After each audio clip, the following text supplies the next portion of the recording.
Life in a city is a constant experiment, a way of life that is continuously under negotiation. Almost nothing we see is inevitable. What can we learn from the complexities of our cities?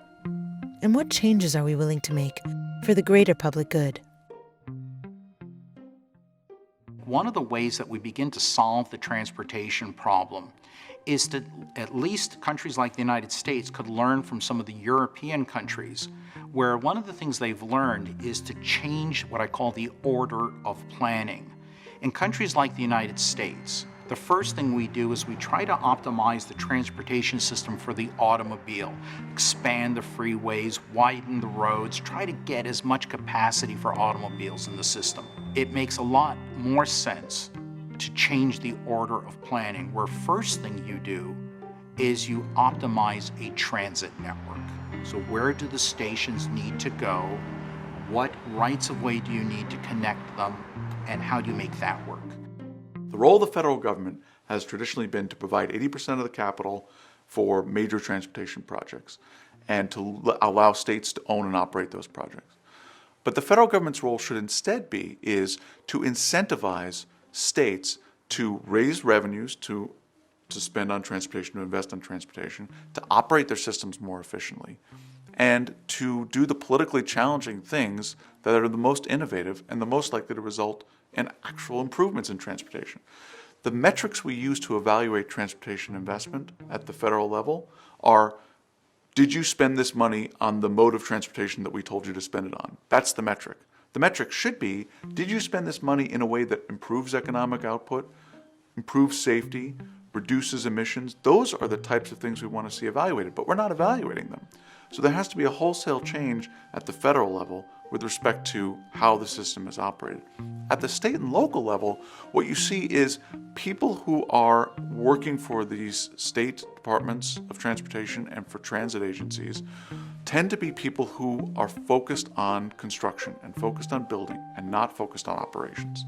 And if you want to see a greater focus on operations, you have to shift the focus away from the infrastructure and towards the customers. And there's a lack of customer focus. And I think the only way that you're really able to do that is by allowing more competition. That shakes things up, and you're going to see the same thing in public transit. If private operators start coming in with technological innovations that provide a better service for customers, then those big public agencies are going to have to change how they do business too.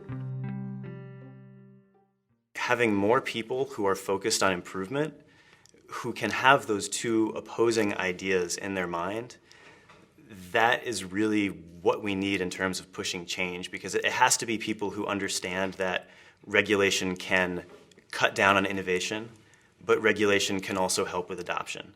It has to be people who understand that the product cycle of new cars every 3 years is really bad for the environment, but it's also really great for developing and optimizing something that is already good. And I think having designers, having industry professionals, having experts who are capable of understanding both sides of an opposing argument is really going to be fundamental to the development of future transportation. My hope is that we can continue the dialogue, continue building trust, continue to elevate this amongst all the parties, bring the users in, bring other sectors of society in, like architects, land use planners, the banks. There's so many sectors that were not part of this. The taxi industry wasn't here. So I think we can also expand the dialogue and continue the dialogue. And I think convince cities, local governments, regional governments, state and national governments that shared use mobility is part of the future, and we need to work together to integrate it. We really need to shift our policy when it comes to transportation away from this idea of building the new stuff and building the next new big piece of infrastructure, and towards the idea of preserving what we have effectively and operating what we have effectively. I think to some extent some of it is just, if we can just slow down, we would see the benefits of preservation a lot more. When you're driving through an urban environment that's designed to be driven through, you're moving at, let's say, 40 kilometers an hour or something, you can end up making quite a low, what I'd call a low resolution street. As in, it's pretty rough because you're moving quickly. You're like in a video game where you can basically skip the pixel definition if you're moving fast. If you were to look at the frame rate of those things and the quality of the images, it's deliberately simplified and abstracted because you're moving quickly through it. And that's basically what we've done when we've designed cities with the car in mind. We've enabled the streetscape to become really degraded. You don't have a pavement at all, or you have a pavement but it's got cracks all over it, and it's not something you don't want to ride your bike, because you can see there's glass in the bike lane, and if there's a bike lane at all, it's sort of the street fronts can degrade and so on, because you're driving past it so quickly that you don't really notice all of that stuff. Now, if you're walking or cycling through it, you notice all of those details. It's like it's a very slow frame rate in that video game analogy, so you have to make it super high res accordingly. That enables us to then start thinking about, what's the quality of this street? Why is there glass in the bike lane? Why is there not a bike lane in the first place? So just that slowing down enables us to think about the value of a collective accumulation, if you like, and then a collective preservation of that thing, or at least a care for the environment in that way.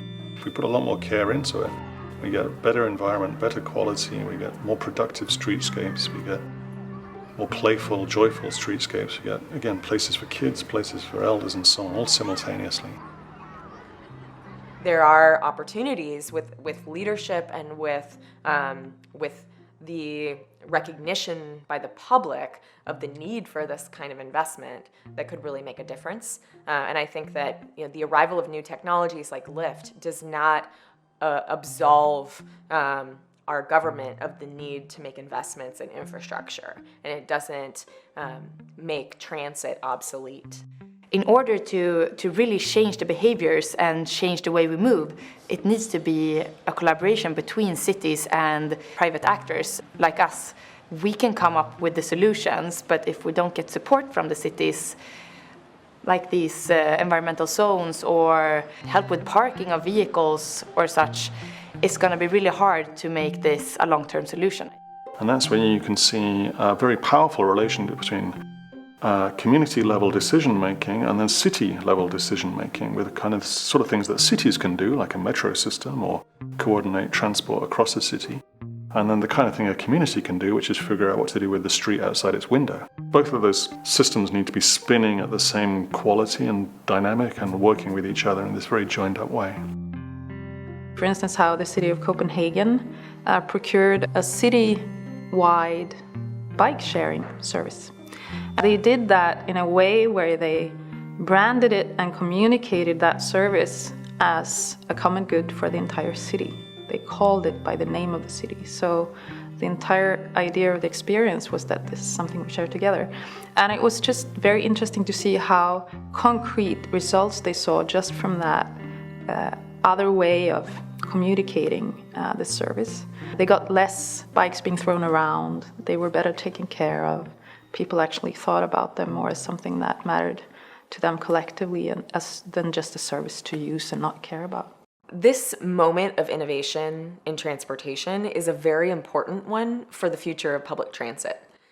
And it's incumbent on public transportation agencies and the policymakers who govern those agencies to be looking at the capabilities of these new on-demand services and automated vehicles and thinking about how they can actually incorporate these technologies into the way that public transit is delivered. I think we will see more and more companies tomorrow that we haven't dreamed of today popping up with new solutions.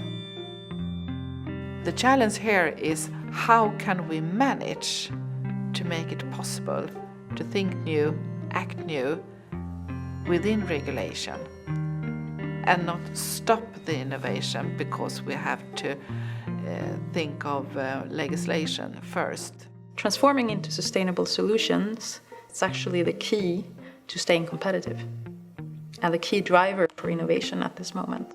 The same as a cell phone is really nothing without its network. Transportation requires a network, and so a vehicle can't just be a standalone product. There needs to be a complete system that supports that product. The freedom that technology is offering, both with shared use as well as on-demand service, that's causing these big public agencies to have to compete if they want to stay in the game. I touch the earth whenever the ground, my football makes no sound. Light the flame, light the fire, keys in my hand, ready to burn it down. I ride the fire, ride the flame, move so fast I have no name. Can't slow me down, wind in my hair, ready to run, run, run, run. I touch the earth, but never the ground, my football makes no sound. Light the flame, light the fire, keys in my hand, ready to burn, burn.